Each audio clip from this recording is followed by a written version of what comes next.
Assalamualaikum warahmatullahi wabarakatuh. Kembali lagi di channel Radio Horor. Untuk kisah kali ini ada sebuah cerita yang diambil dari Facebook dari tulisannya Cok Nawi. Sebuah kisah yang berjudul Kamar Mayat. Sebelum kita lanjut ke ceritanya, tekan dulu tombol like video ini dan jangan lupa tekan juga tombol subscribe channel ini. Nyalakan juga lonceng notifikasinya agar tidak ketinggalan cerita-cerita lainnya. Dan seperti apa untuk kisah kali ini? Langsung saja kita masuk ke ceritanya.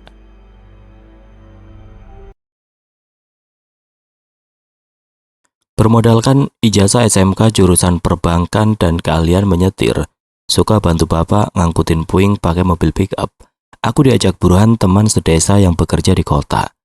Walau aku sendiri belum jelas harus kerja apa, yang penting niat dan ada kemauan dan tahan gengsi, kata Burhan. Gampang cari kerja di kota. Ya semoga saja rezekiku melimpah di kota nanti. Aku menempati kosan bersama Burhan. Kosan kecil 3 meter kali 2 meter setengah, lumayanlah buat empet-empetan kalau musim hujan. Kamar mandi berada di luar, tepatnya di ujung antara beberapa kamar kosan. Kosan ini lumayan luas, kamar bawah berhadapan ada 8 pintu kamar kosan, atas juga 8 pintu, jadi seluruhnya atas bawah berhadapan ada 32 kamar. Dengan kamar mandi di bawah 4, di atas 4. Kosan bagian kanan khusus lelaki, sedangkan sebelah kiri khusus wanita. Hanya dipisahkan pagar kayu ukuran setengah meter tingginya. Dilangkai juga bisa, percuma padahal dipagari. Burhan kerja di sebuah perusahaan tempat produk sabun Wings, sedangkan aku masih menumpang padanya sambil mencari dan menaruh lamaran ke beberapa perusahaan, bahkan toko atau rumah sakit. Hingga suatu hari, aku mendapat panggilan dari sebuah rumah sakit. Halo, selamat sore. Apakah ini dengan saudara Kamaludin? Sore, iya saya sendiri. Ini dari mana ya? Saya dari bagian HRD Rumah Sakit S, yang beberapa hari saudara menaruh lamaran. Oh iya, apakah saya diterima bekerja di rumah sakit tersebut? Saudara bisa datang sebelum maghrib nanti, dan akan ada interview. Oh, baik, saya akan datang sebelum maghrib nanti. Terima kasih, Bu. Jangan panggil saya Ibu, karena saya masih gadis. Oh iya maaf, Bu. Mbak, Non. Aduh, maaf bingung saya. Telepon diputus dari seberang. Ih, serem amat ketawanya si Mbak HRD. Udah kayak Kunti aja. Lalu aku bersiap diri karena waktu sudah menunjukkan pukul 5 sore. Berarti aku ada waktu setengah jam untuk menuju rumah sakit. Nggak terlalu jauh sih. Si Mio ramping di Gober perkiraan 20 menit sampai. Aneh aja HRD kok manggil interview malam. Apa nggak ada hari besok? Atau mungkin Mbak HRD-nya mau cuti? Atau memang sangat membutuhkan karyawan? Tapi tidak apalah, yang penting aku dapat kerjaan.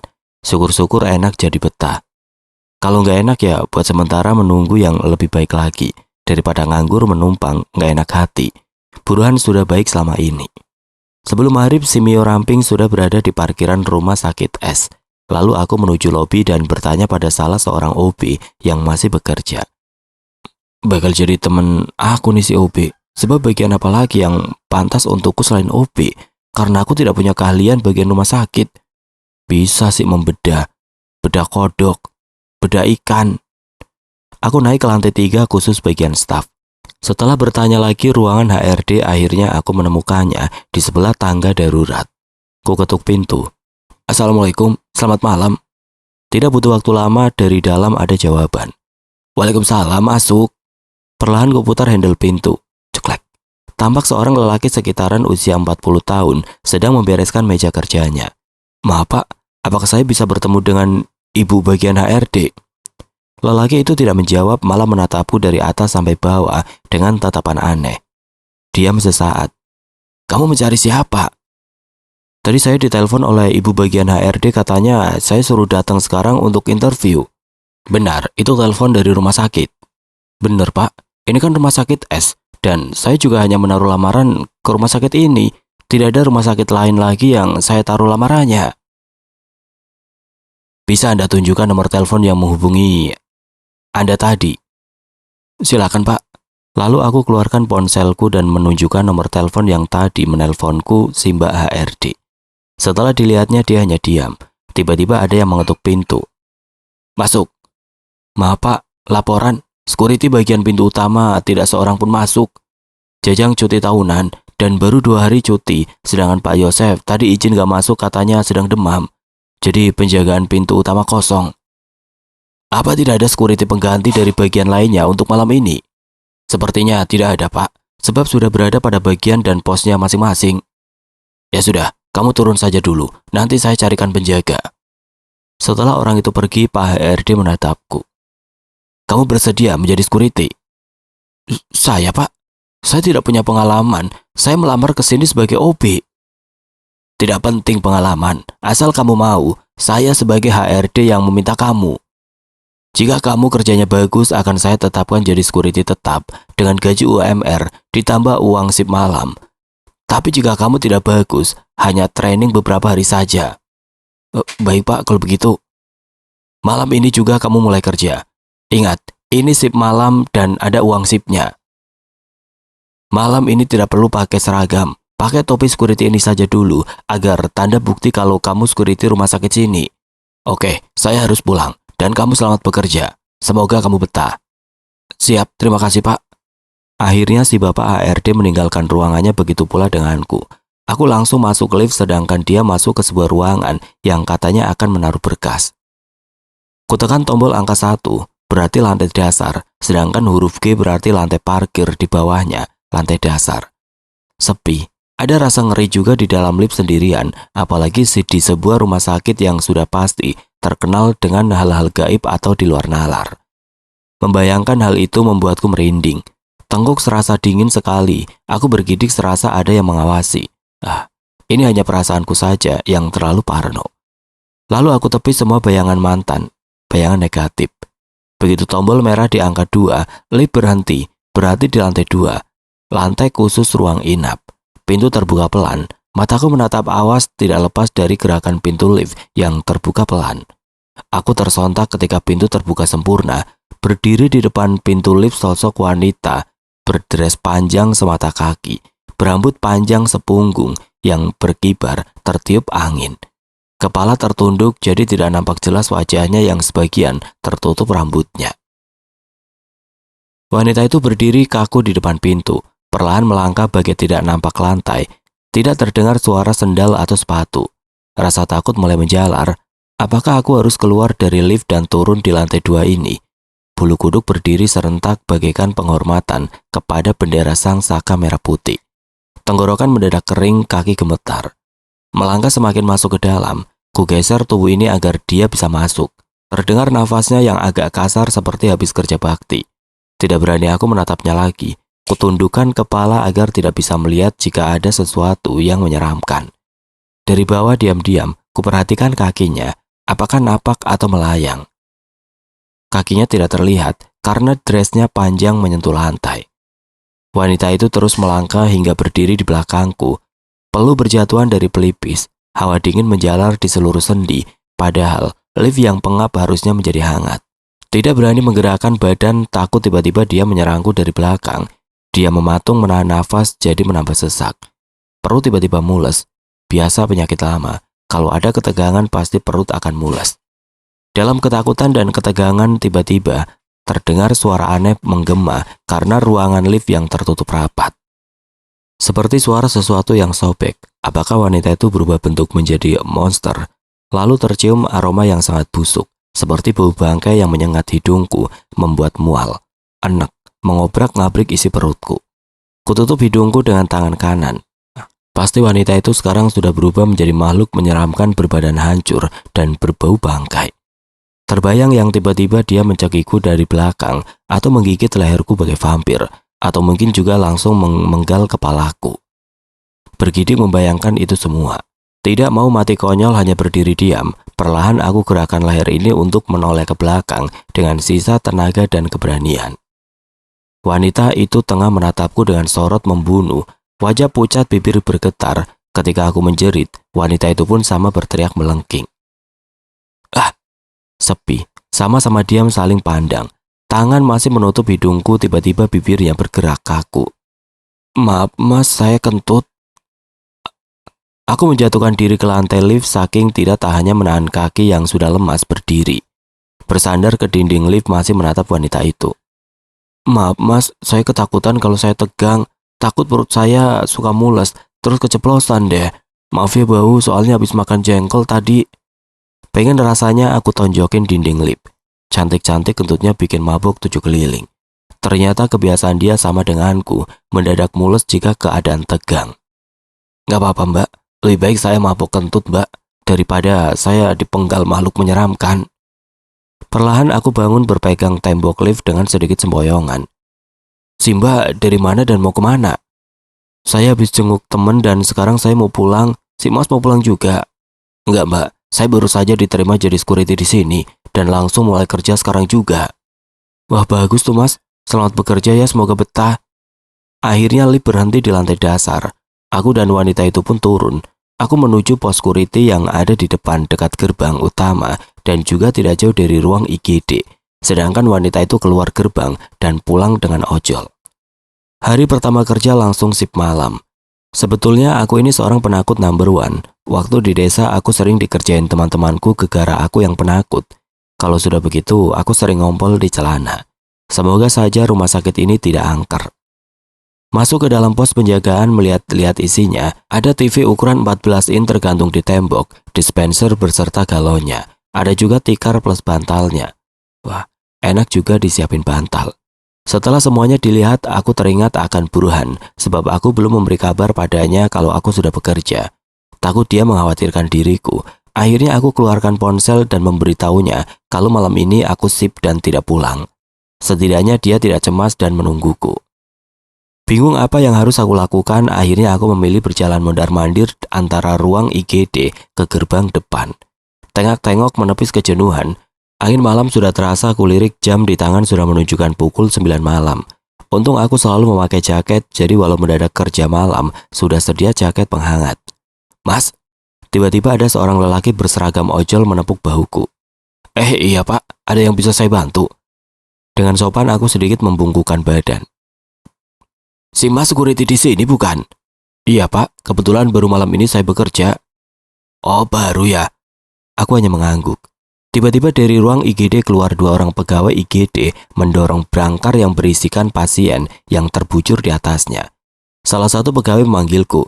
Mas, tolong bantu sebentar. Dengan sigap aku berlari kecil ke arah mereka. Tolong pegangi brangkar ini sebentar, saya kelupaan ambil kertas mayat ini. Salah satu pegawai pergi meninggalkan brangkar dan seseorang temannya. Mas, security baru ya? Iya, baru malam ini pertama kerja. Oh ya, ini meninggal kenapa? Kecelakaan, tabrak lari. Angin yang berembus membuat penutup mayat terbuka bagian kepala hingga dada. Penasaran, akhirnya kulihat wajah mayat tersebut yang kebetulan persis berada di bawah lampu lorong. Alangkah kagetnya aku melihat wajah mayat tersebut, bagian kepala retak. Bau hancur, tapi wajah masih sangat jelas dikenali karena bagian wajah tidak hancur. Tapi wajah itu seperti aku kenal.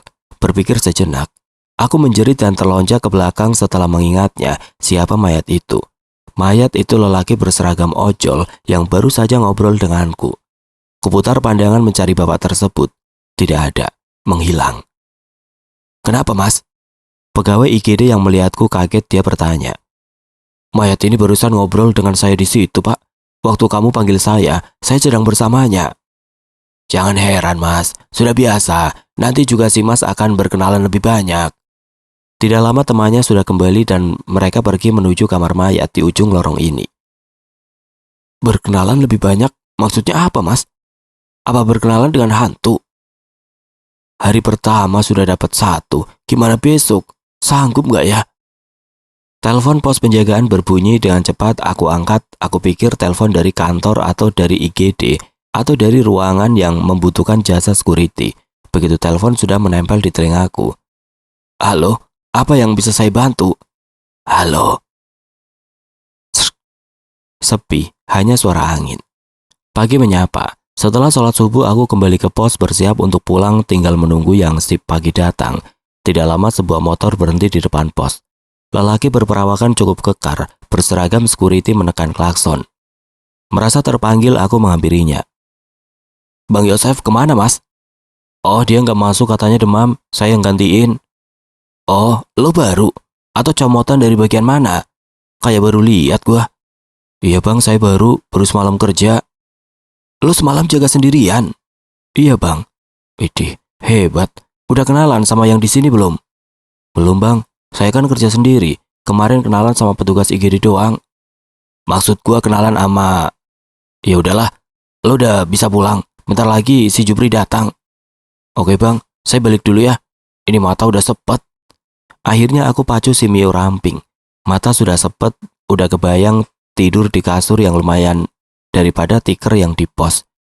Tidak butuh waktu lama Mio memasuki kosan yang sudah sedikit ramai. Asik, yang udah kerja. Gimana hari pertama kerja di rumah sakit? Wah lumayan lah, hari pertama udah dapat kenalan. Widih, anak mana? Cantik gak? Kepala lu Panjul, gua kenalan sama hantu tabrak lari. Ah, kalau gitu selamat bertempur hari-hari dengan hantu. Anjir, pengen gue coba beberapa hari. Gaji lumayan sih, katanya bisa mencapai 6 juta. Mantap dah, jangan takut sama hantu. Malahan lo deketin Pinta nomor togel. Somplak lu ah. Berangkat sono, gue mau rehat. Oke bro, selamat beristirahat.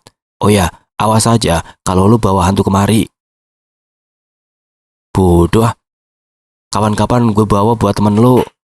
Akhirnya sebelum pergi Burhan mentoyor kepalaku.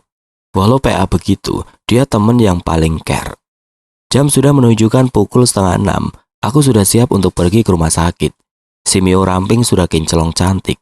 Aku juga sudah klimis dan sudah nangkring di atas si Mio.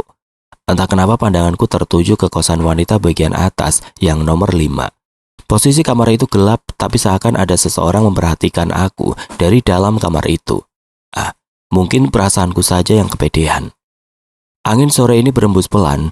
Udara sedikit mendung, kayaknya nanti malam bakalan turun hujan. Semoga saja Pak Yosep sudah masuk kerja, jadi ada teman. Sampai di gerbang utama, kulihat di pos penjagaan Bang Junet yang tadi pagi menyapaku masih ada, sepertinya sedang beberes. Halo Bang Bro, belum pulang? Lo udah datang, gua kan nunggu si elu.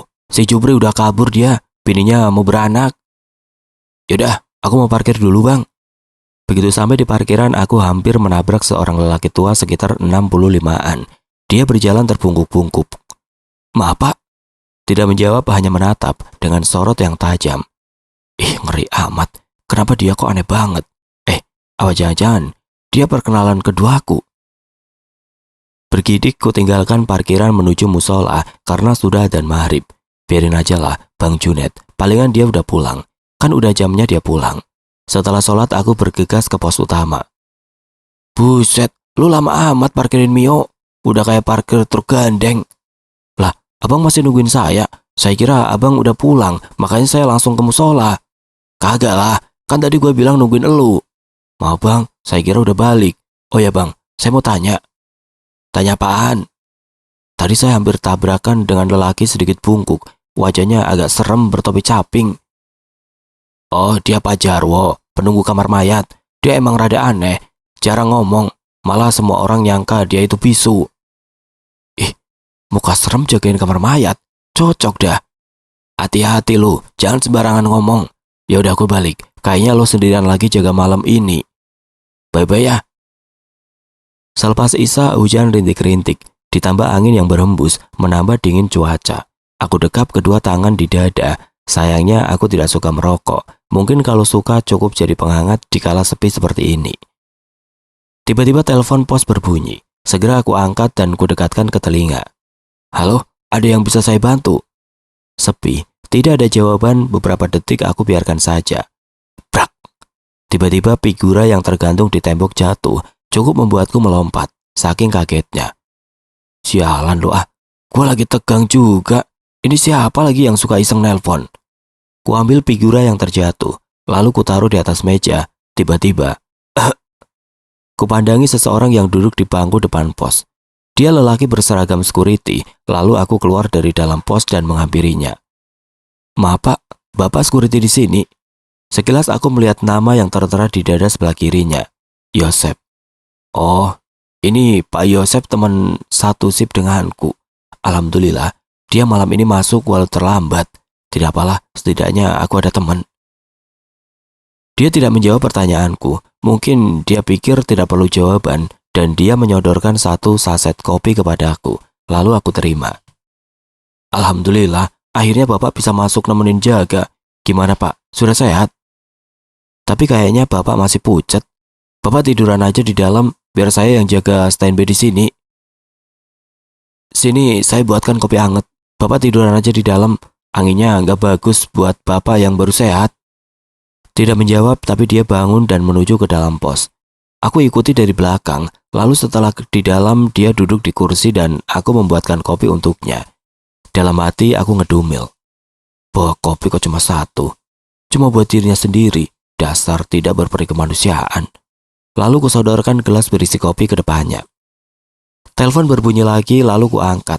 Kresek, kresek, kresek. Seperti suara sesuatu yang diseret. Halo, siapa Anda? Kenapa ngerjain saya terus? Klik, telepon mati. Sialan itu orang, ngerjain terus. Dah, gue banting juga nih telepon. Jangan diangkat. Tiba-tiba Pak Yosef berkata dengan suara serak dan berat. Merinding dengar suaranya. Apa karena dia sakit jadi suaranya masih serak? Di tengah rintiknya hujan samar, aku melihat sosok bungkuk tertatih dengan menenteng plastik hitam menuju keluar dari gerbang utama. Loh, itu kan Pak Jarwo penunggu kamar mayat. Kenapa dia pulang selarut ini? Harusnya dia kan pulang maghrib tadi. Sedangkan sekarang sudah jam 10 malam. Dalam keterpakuanku memperhatikan Pak Jarwo, tiba-tiba telepon berdering lagi. Kutatap telepon dengan rasa kesal kalau tidak diangkat. Takutnya telepon penting, tapi kalau diangkat, malah orang iseng tadi. Jangan diangkat, Pak Yosef berkata lagi. Telepon berbunyi, tap. Dengan kesal aku angkat karena tidak tahan akan berisik suaranya. Mas, tolong aku. Suara wanita di seberang sana. Siapa kamu? Dan kenapa? Usir orang yang di sebelah kamu. Klik, telepon mati. Hah, kenapa harus ngusir Pak Yosef? Diam ku perhatikan Pak Yosef dan dia balik menatapku dengan tatapan kosong, lalu bangkit dan keluar dari dalam pos. Tidak enak hati dengan Pak Yosef, apakah dia mendengar suara telepon tadi yang menyuruhku untuk mengusirnya? Aku mencari Pak Yosef keluar, namun tidak aku temukan keberadaannya. Padahal baru saja dia keluar, biar sajalah, nanti juga dia balik ke pos. Ketika kakiku akan melangkah kembali ke pos, aku melihat seorang wanita berdiri di tengah remangnya lampu. Dia menatapku seakan membutuhkan bantuan. Entah mengapa kaki ini melangkah ke arahnya, padahal rasa takut sudah menggerogoti. Tapi rasa penasaran yang membawaku, ketika aku sudah mendekat, dia malah balik badan dan melangkah pelan. Aku tetap mengikutinya hingga dia berhenti di ujung lorong. Setelah aku semakin mendekat, dia masuk ke sebuah ruangan yang gelap. Aku masih penasaran. Aku dekati ruangan itu dan terdengar suara dari dalam, seperti suara nafas memburu. Seperti orang yang sedang kecapean, dan derit seperti derit tempat tidur. Ketika aku semakin perhatikan ruangan apakah ini, dan aku tersentak dan mundur, ternyata ini ruangan mayat. Tanpa pikir lagi aku langsung ngacir. Dengan nafas memburu akhirnya sampai ke depan pos. Aduh, suara apa tadi di kamar mayat? Kayak orang lagi berolahraga, masa iya mayat olahraga? Kemana juga Pak Yosef? Bukannya balik ke sini jadi sepi kan? Tiba-tiba aku dikejutkan sosok Pak Jarwo yang berdiri di depan pintu. Dia menatapku dengan tatapan tidak suka. Aku peringatkan, kalau malam begini jangan suka melintas di depan kamar mayat kalau kamu ingin selamat. Loh, memangnya kenapa dan ada apa? Saya kerjanya security jadi harus keliling. Kamar mayat angker. Banyak kejadian tidak diinginkan kalau melintas di sana. Banyak penampakan. Iya sih Pak. Tadi saya saja melihat penampakan gadis berambut ikal sebahu. Dia menghilang di kamar mayat. Ketika saya cek ke sana, saya mendengar suara aneh di dalam seperti orang sedang olahraga. Apa kamu melihatnya ke dalam? Nampak wajah Pak Jarwo yang kelihatan tidak suka padaku. Enggak Pak, saya langsung kabur, takut. Bagus kalau begitu. Ingat, jangan sekali-kali ke sana malam hari, bahaya. Lalu Pak Jarwo meninggalkan pos dan menuju gerbang luar. Aneh, bukannya tadi Pak Jarwo sudah pulang, kenapa sekarang dari dalam lagi? Kapan dia masuknya? Tepat azan maghrib aku memasuki gerbang utama rumah sakit. Kulihat Pak Yosef sudah duduk di dalam pos. Dia memperhatikanku yang membunyikan klakson. Tatapannya seperti aneh melihatku. Nanti saja aku temui, aku mau sholat maghrib dulu. Selepas sholat lalu aku menuju pos. Pak Yosef, semalam kemana? Saya cariin muter rumah sakit loh, ucapku. tapi dia hanya memandang heran. Kamu security yang baru itu ya? Maaf, saya baru bisa masuk. 3 hari tepar. Loh, baru masuk? Jadi semalam siapa? Ah, Bapak jangan bercanda. Semalam kan kita jaga bareng. Bapak malah pergi nggak tahu kemana. Beneran, saya baru masuk. Ini pun istri masih ngelarang, katanya takut ngedrop lagi. Serius, Pak? Semalam nggak datang? Saya berani sumpah, semalam masih meringkel. Tiba-tiba kepala serasa berat. Tengkuk merinding berarti semalam aku ditemani siapa. Nah, mulai dah tuh. Telepon ngerjain. Bodoh amat, nggak bakal aku angkat. Halo, selamat malam. Oh iya, Pak, ada dengan saya. Pak Yosep mengangkat telepon dan sepertinya sedang berbicara dengan seseorang. Mal, ini Pak Agus HRD, mau bicara sama kamu. Waduh, ada apa Pak Agus? Mau bicara denganku? Apa jangan-jangan kerjaku hanya sampai hari ini? Selamat malam, Pak. Kamal, kamu bisa nyetir kan? Iya, Pak, bisa. Dengan sigap aku menjawab. Malam ini ada jenazah yang harus diantar ke rumahnya. Kebetulan sopir ambulan pada sibuk semua mengangkut korban tabrakan beruntun di Jalan Ek. Saya meminta agar kamu mengantar jenazah itu, karena hanya kamu karyawan yang bisa nyetir. Alamat gak jauh kok, perkiraan setengah jam dari sini. Waduh, ngantar jenazah. Bingung juga, gak enak menolak kerjaan apalagi HRD langsung yang merintah. Iya Pak, siap. Kita ketemu di ruang mayat. Pak Yosep, aku ditugaskan mengantar jenazah sekarang. Maaf, Bapak jaga sendiri ya. Ya elah, saya berani masuk karena udah ada temennya. Lah sekarang masa saya jaga sendiri. Habis gimana Pak? Tugas dari atasan?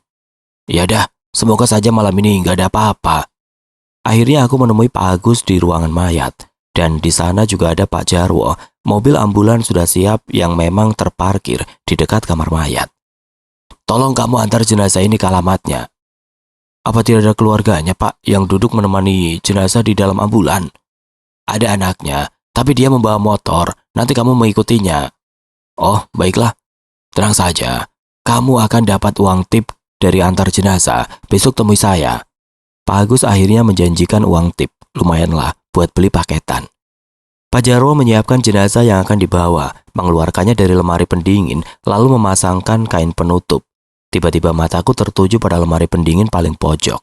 Lemari itu seperti bergerak, lalu perlahan terdorong keluar peti di dalamnya dan menyembul sesosok wajah wanita yang sangat pucat.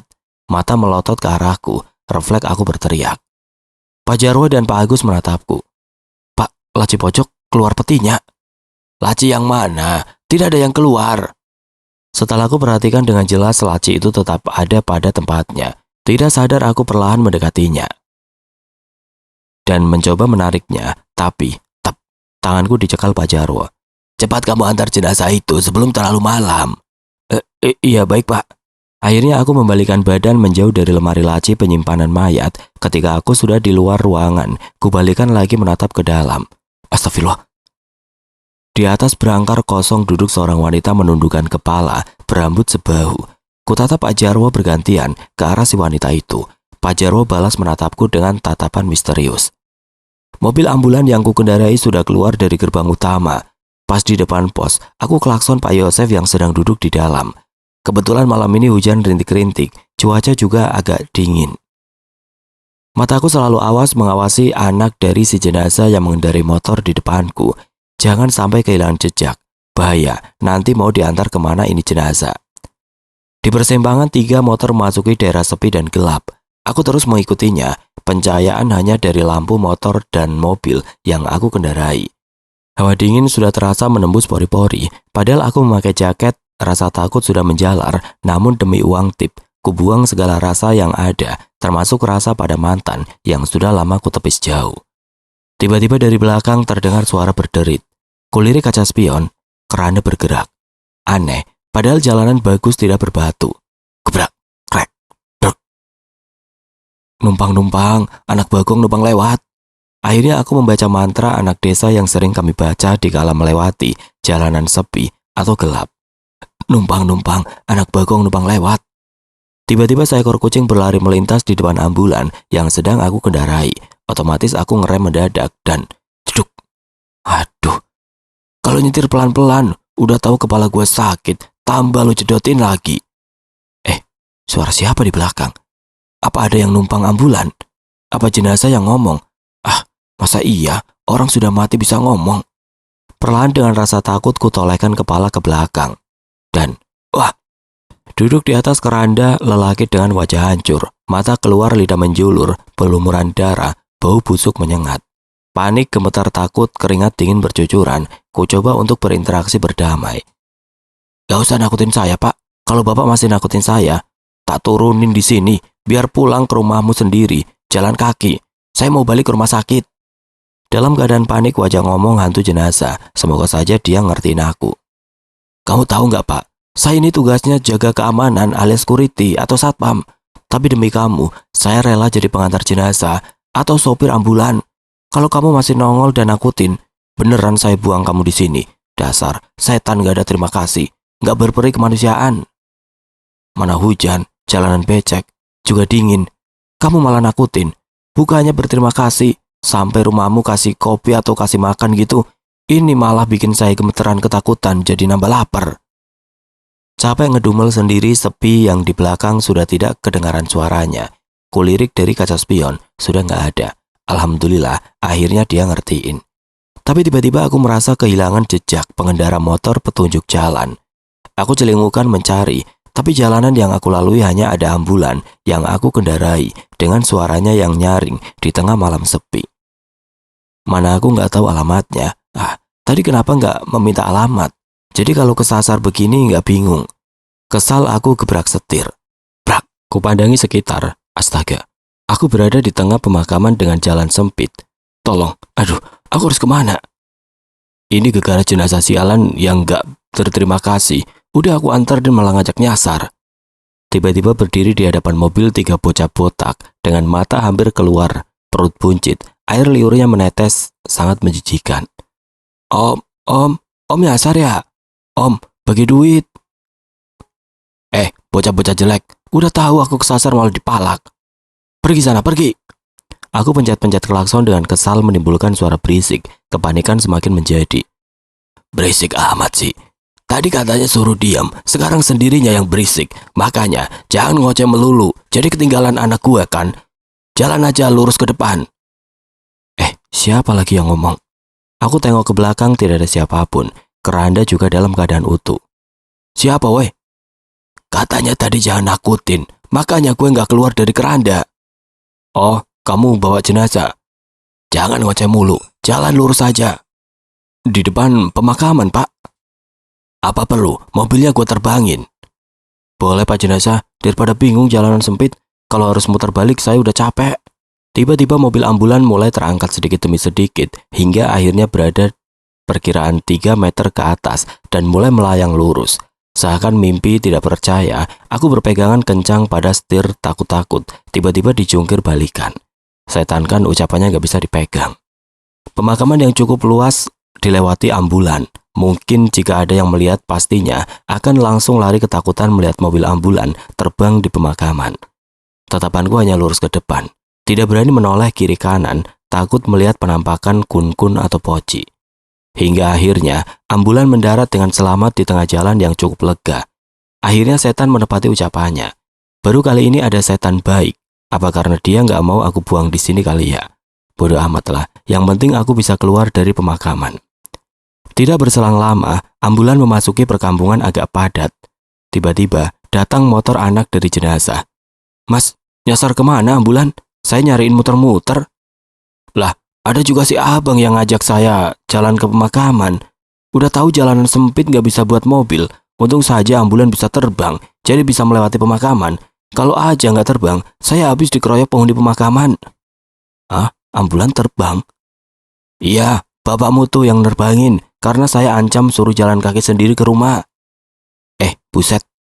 Si Mas sehat? Kagak, saya capek. Saya kan security, kenapa jadi supir ambulan? Ya sudah buruan, gotong jenazahnya sebelum dia ngambek lari sendiri ke rumah. Tadi pas pertigaan saya noleh ke belakang, si Mas sudah gak ada. Makanya saya muter nyariin. Pas di pertigaan, kan si abang belok kiri, tahu-tahu pemakaman. Udah gitu, si abang ngebut aja. Loh, pertigaan saya lurus gak belok. Berarti saya dikerjain setan jalanan. Akhirnya aku kembali ke rumah sakit melalui jalan umum. Tiba di Jalan X, kemacetan masih ada karena ada tabrakan beruntun. Sengaja aku bunyikan sirene ambulan agar mobil yang lain minggir dengan maksud agar aku sampai ke rumah sakit dengan segera karena lelah yang sudah tidak tahan. Tapi siasatku salah, justru aku di stop petugas yang kekurangan ambulan. Mas, ambulan dari rumah sakit S ya? Numpang angkut beberapa korban, kasihan harus segera sampai ke rumah sakit. Jiwa sosialku meronta nggak tega, walau lelah, capek, ngeri, juga harus semobil sama jasad yang pada hancur. Tapi oke lah, sekalian jalan, apa salahnya cari pahala? Para petugas mengangkut jasad korban tabrakan beruntun ke mobilku. Jasad-jasad itu sudah dimasukkan ke dalam kantong mayat. Untunglah, setidaknya aku tidak melihat jasad mereka yang hancur tidak bentuk rupa. Mereka memasukkan ke dalam keranda 1, di bangku panjang kiri kanan 1, jadi di belakang 3. Oke lah, aku siap berangkat. Mas, tunggu. Ya, aku siap jalan, tiba-tiba salah satu petugas menghentikan. Mas, ada satu jasad lagi baru terangkat dari kolong kontainer. Tinggal satu ini. Tolong bawa sekalian, soalnya udah tidak ada ambulan lagi. Mau taruh di mana, Pak? Belakang sudah penuh. Apa bisa ditumpuk? Depan kan kosong, Mas. Waduh, di depan. Duduk di sebelahku. Jangan deh, Pak. Masa iya saya duduk bersebelahan mayat? Tolong, Mas. Sudah nggak ada ambulan lagi. Soalnya ini korban terakhir. Waduh, oke lah, Pak. Akhirnya satu korban ditaruh di bangku sebelahku.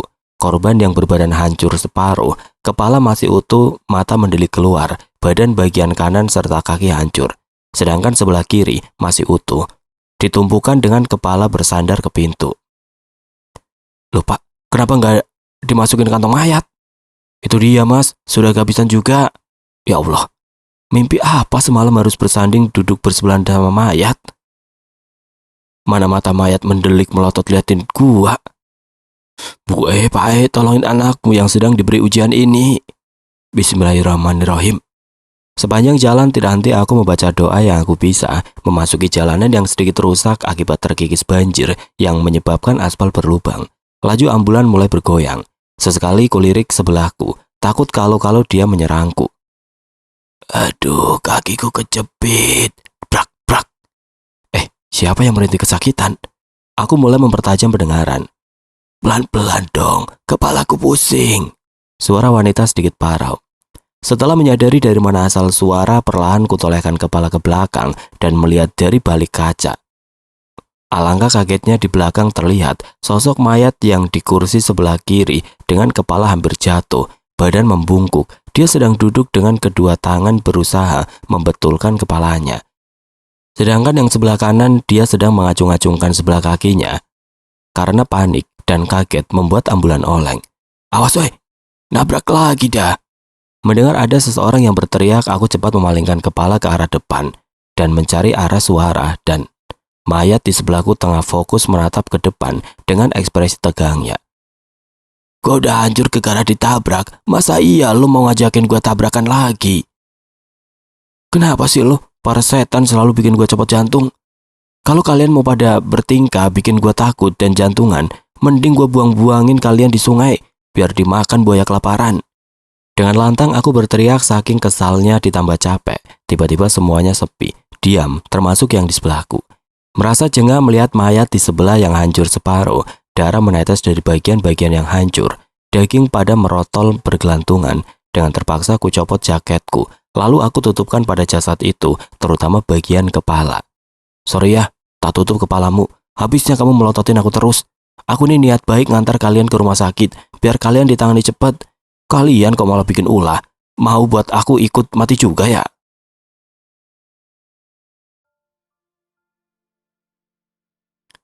Oke teman-teman, sampai di sini dulu ceritanya. Nantikan kelanjutan kisah ini di video berikutnya. Agar tidak ketinggalan, klik tombol subscribe channel ini dan nyalakan lonceng notifikasinya. Wassalamualaikum warahmatullahi wabarakatuh.